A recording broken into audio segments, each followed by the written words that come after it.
भाई लोग, इस वीडियो में हम त्वरण पढ़ने वाले हैं। पिछली वीडियो में हमने वेग पढ़ लिया था। तो चलिए त्वरण की बात करते हैं। त्वरण की परिभाषा होती है कि किसी गतिमान पिंड के वेग में परिवर्तन की दर को त्वरण कहते हैं। वेग में परिवर्तन की दर त्वरण बराबर होता है वेग में परिवर्तन बटे समयांतराल। सांकेतिक रूप में इसे लिखते हैं vector A is equal to delta v by delta t. Delta जब लगा रहता है वी के पहले तो इसका मतलब होता है कि परिवर्तन को दर्शाता है। ठीक है, अब देखिए त्वरण वास्तव में क्या होता है, अब इसको समझते हैं। मान लीजिए कोई व्यक्ति मोटरसाइकिल से गति कर रहा है। प्रारंभ में उसका वेग 5 मीटर प्रति सेकंड है और फिर उसके बाद कुछ समय तक गति करता है। मान लीजिए 5 सेकंड तक गति करता है, फिर उसके बाद इस दिशा में जा रहा है, 5 सेकंड तक जाता है। उसका वेग यदि 25 मीटर प्रति सेकंड हो जाता है तो यहाँ देख रहे हैं कि इस व्यक्ति के वेग में 20 मीटर प्रति सेकंड का वृद्धि हुआ है। यानी कि पहले 5 था, आगे चल के 20 मीटर हो गया, 25 हो गया है। तो इसमें वृद्धि जो हुई वो 25 माइनस 5 यानी कि 20 मीटर प्रति सेकंड की वृद्धि हो गई। तो यहाँ देखिए त्वरण क्या होता है। त्वरण होता है वेग में परिवर्तन, यानी वेग में कितना परिवर्तन हुआ। तो 25 माइनस 5 परिवर्तन निकालने के लिए बड़े वाले में से छोटे को घटा देते हैं।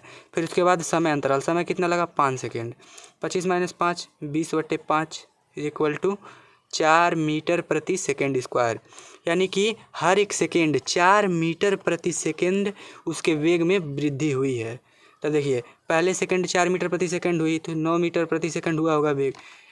फिर उसके बाद अगले सेकंड फिर 4 मीटर प्रति सेकंड के वेग में वृद्धि हुई होगी। इसी तरह से करते करते 5वें सेकंड में जब 4 मीटर की वृद्धि हुई होगी तो अब 25 मीटर प्रति सेकंड वेग को प्राप्त कर लिया होगा। तो उम्मीद करता हूँ अब आपको समझ में आ गया होगा कि त्वरण का मतलब होता है वेग में परिवर्तन की दर, यानी किस हिसाब से किस दर से किसी पिंड के वेग में परिवर्तन हो रहा है। तो यहाँ त्वरण का मात्रक होता है मीटर प्रति सेकेंड स्क्वायर। ठीक है, अब देखिए मान लीजिए कि यह इसे अंतिम वेग v प्रदर्शित करें। v को अंतिम वेग कहा जाता है और इसे प्रारंभिक वेग u मान लिया जाए। तो यदि हमें त्वरण निकालना रहे यहाँ से तो हम क्या करेंगे, पहले परिवर्तन निकालेंगे कि वेग में कितना परिवर्तन हुआ। तो अंतिम वाले में से प्रारंभिक वाले को घटा देंगे तो v माइनस यू और नीचे समय। तो त्वरण को इस तरह से भी प्रदर्शित किया जाता है, जहाँ देखिए डेल्टा v बराबर होता है v माइनस यू। ठीक है, तो त्वरण होता है किसी गतिमान पिंड के वेग में परिवर्तन की दर को त्वरण कहते हैं। वेग में किस दर से परिवर्तन हो रहा है, जैसे इस एग्जाम्पल द्वारा हम लोग समझ चुके हैं। तो चलिए अब आगे बढ़ते हैं, त्वरण कितने प्रकार का होता है इसको समझते हैं। तो दोस्तों त्वरण 2 प्रकार का होता है। पहला होता है एक समान त्वरण, दूसरा होता है असमान त्वरण।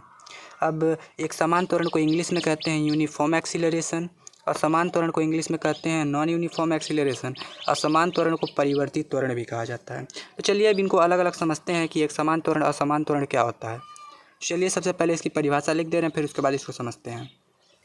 तो देखिए एक समान त्वरण की परिभाषा है कि यदि किसी पिंड के वेग में एक समान दर से परिवर्तन हो रहा हो तो इस प्रकार का त्वरण एक समान त्वरण कहलाता है। इसका मतलब क्या होता है, एक एग्जाम्पल से समझते हैं। मान लीजिए कि कोई बाइक वाला गति कर रहा है, इस दिशा में गति कर रहा है। अब प्रारंभ में उसका वेग 5 मीटर प्रति सेकंड है। फिर अगले 1 सेकंड के बाद उसका वेग जो है 7 मीटर प्रति सेकंड हो जा रहा है। फिर इसके 1 सेकंड के बाद उसका वेग 9 मीटर प्रति सेकंड हो जा रहा है। फिर इसके 1 सेकंड के बाद उसका वेग 11 मीटर प्रति सेकंड हो रहा है। तो यहाँ पे हम लोग देख रहे हैं कि हर एक सेकंड इसके वेग में कितना परिवर्तन हो रहा है, 5 2 7 मीटर प्रति सेकंड, यानी कि 2 मीटर प्रति सेकंड का हर एक सेकंड इसके वेग में वृद्धि हो रहा है, बढ़ रहा है। ठीक है, तो यहाँ यदि हम त्वरण की बात करें तो यहाँ जो त्वरण निकालेंगे ए बराबर वेग में परिवर्तन। वेग में कितना परिवर्तन हो रहा है, देखिए वेग में परिवर्तन जो हो रहा है हर एक सेकेंड, ठीक है, 2 मीटर प्रति सेकंड का हो रहा है। तो वेग में परिवर्तन जो है 2 का हो रहा है, 2 मीटर प्रति सेकंड का हो रहा है। चूँकि हर एक सेकंड 2 मीटर का परिवर्तन हो रहा है, 2/1 यानी कि 2 मीटर प्रति सेकंड स्क्वायर जो यहाँ एक समान त्वरण यही हो जाएगा, क्योंकि हर एक सेकंड इतने ही का वेग में परिवर्तन हो रहा है। तो उम्मीद करता हूँ एक समान त्वरण अब आपको समझ में आ गया होगा। ठीक है, अब चलिए बढ़ते हैं असमान त्वरण यानी परिवर्तित त्वरण की तरफ। तो देखिए असमान त्वरण की परिभाषा है कि यदि किसी पिंड के वेग में असमान दर से परिवर्तन हो रहा है तो इस प्रकार का त्वरण असमान त्वरण कहलाता है। जैसे इसको एक उदाहरण से समझते हैं कि मान लीजिए कोई पिंड या कोई व्यक्ति बाइक से इधर जा रहा है, ठीक है। प्रारंभ में उसका जो वेग है 5 मीटर प्रति सेकंड का है। फिर वो गति कर रहा है तो अगले 1 सेकंड में एक्सीलरेटर दबाता है, अगले 1 सेकंड में उसका वेग जो है 10 मीटर प्रति सेकंड हो जाता है, ठीक है।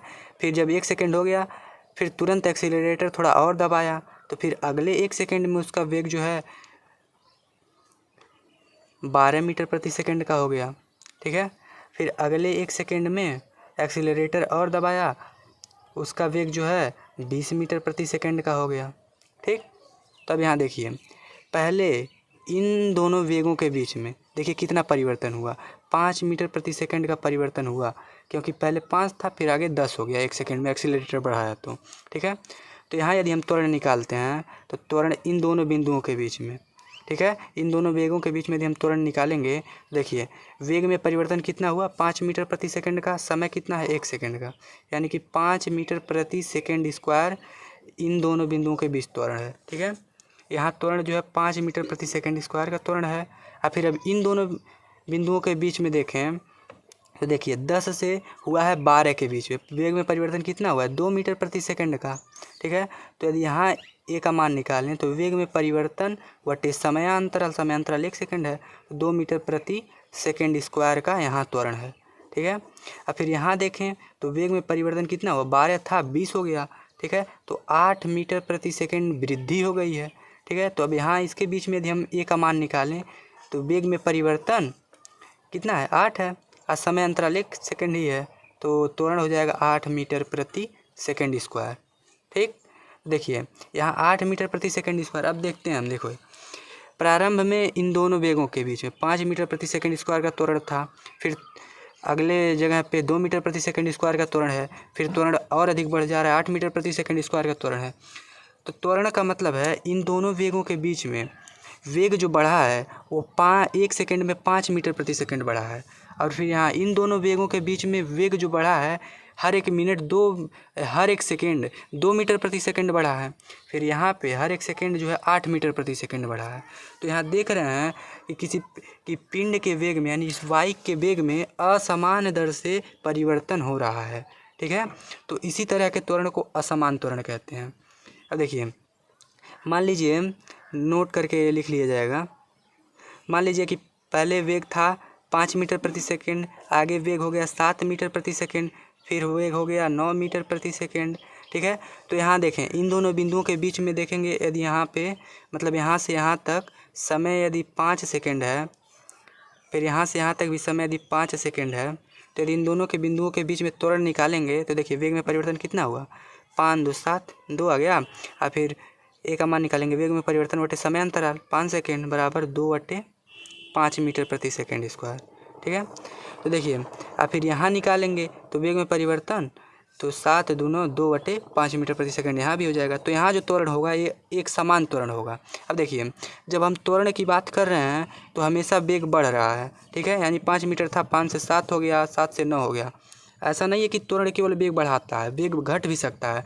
मान लीजिए कि यदि पहले वेग 9 मीटर प्रति सेकंड था और फिर मोटरसाइकिल से जा रहे हैं, ब्रेक मार दिए थोड़ा सा 7 मीटर प्रति सेकंड हो जाएगा, फिर ब्रेक मार दिए थोड़ा सा 5 मीटर प्रति सेकंड हो जाएगा। तो देखिए जो वेग बढ़ाता है मतलब जो त्वरण वेग बढ़ाता है उसे तो त्वरण ही कहेंगे, लेकिन जिस त्वरण के कारण वेग घटता है ना उसे मंदन कहते हैं, ठीक है।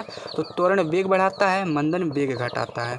तो उम्मीद करता हूँ कि अब आपको समझ में आ गया होगा त्वरण अच्छे तरीके से कि त्वरण क्या होता है, एक समान त्वरण क्या होता है, मंदन किसे कहते हैं। मंदन का मतलब जो वेग घटा है, ठीक है। तो चलिए मिलते हैं अगले वीडियो में, बाय बाय।